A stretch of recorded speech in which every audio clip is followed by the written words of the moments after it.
This is Optimal Work Daily. Limit work stress with these 5 life hacks by Jen Hayes of jenhayes.me.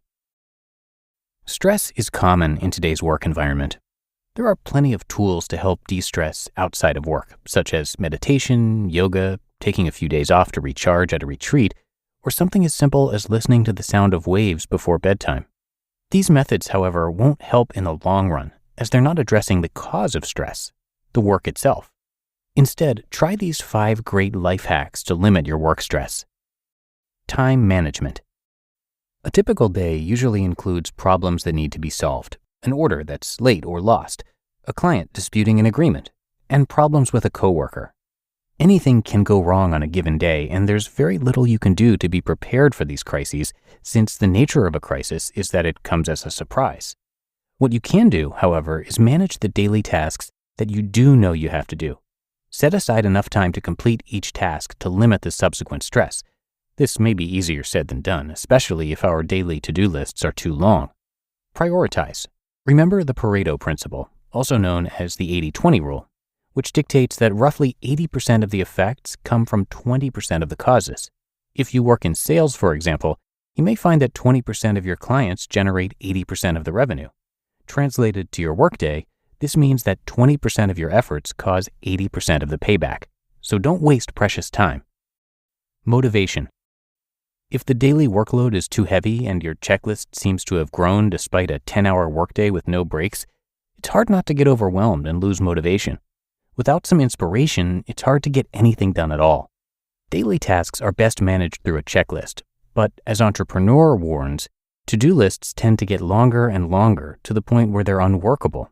Instead, any important activity, conversation, or appointment needs to have a time assigned to it. Keeping records of the time spent on activities, conversations, and appointments will help you understand how much time they consume.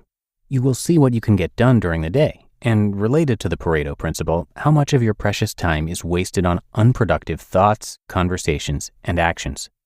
Once you have your tasks under control and see the concrete results of your efforts, the sense of being overwhelmed disappears and your motivation will return. Sleep. Yes, in order to get anything done at all, you do need to be rested. Don't let anything come between you and your 7 to 8 hours of sleep.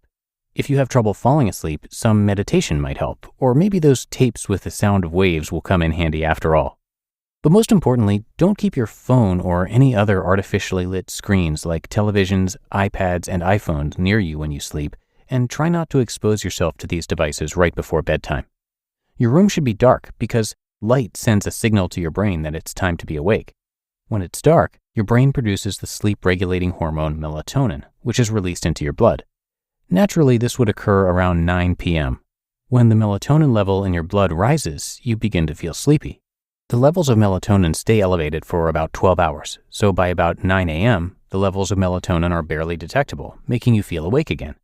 Bringing light into the room when you get up helps to lower the levels of melatonin, and it's important not to waste the precious morning hours. Embrace the new day. Also remember that your working day starts the night before. Prepare what to wear, know where to go, and give yourself enough time in the morning. Waking up late causes unnecessary stress and sets the tone for the day. Personal time. Don't take work home with you if you can avoid it. Most of us can't fully separate work from our personal time. If you're waiting for an important customer to call and they do it after working hours, you might even have to choose between accepting the call or losing the client. Maybe you work with people in different time zones. There are as many reasons to stay available 24/7 as there are interruptions eating into your private time. What you can do, though, is create windows of private time when the phone is turned off. Enjoy dinner with your family.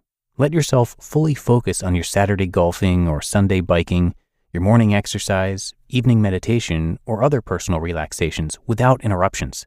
Unless you have a scheduled call, it can wait a few hours. Know when to call it quits. If your workload is still too large despite your efforts to keep up, you might have to just say no. A study, linked in this post, describes how long-term stress can cause irreparable damage to your brain.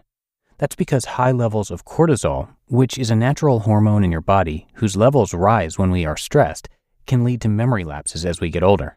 Short-term increases in cortisol are critical for our survival because they make us more alert to fight danger. But when the levels stay high for a long period of time, they cause damage like digestion problems, anxiety, weight gain, and high blood pressure. And perhaps most worrisome, they affect our synapses. Synapses are the connections that help us process and recall information. As we age, long-term exposure to cortisol can cause them to shrink and disappear. If your level of stress is at the level where you're starting to find it difficult to remember recent events and you are unable to change the environment in which you work, this may be the time to consider changing work. You just listened to the post titled, Limit Work Stress with These 5 Life Hacks by Jen Hayes of jenhayes.me. And big thanks to Jen Hayes, who, like you, wears many hats. She's a wife, pug mom, HR pro, blogger, yogi, and organizing junkie, to name just a few. She started this blog years ago as Frugal Millennial, a site dedicated to helping others manage their money. But her passion has grown beyond personal finance now, and her mission is to help you live a happier, more intentional, purpose-driven life. So check out jenhayes.me for more great blog posts like this one. But that does it for me today. Hope you enjoyed the post from Jen and that you're having a great day, and I will be back here with you tomorrow, where your optimal life awaits.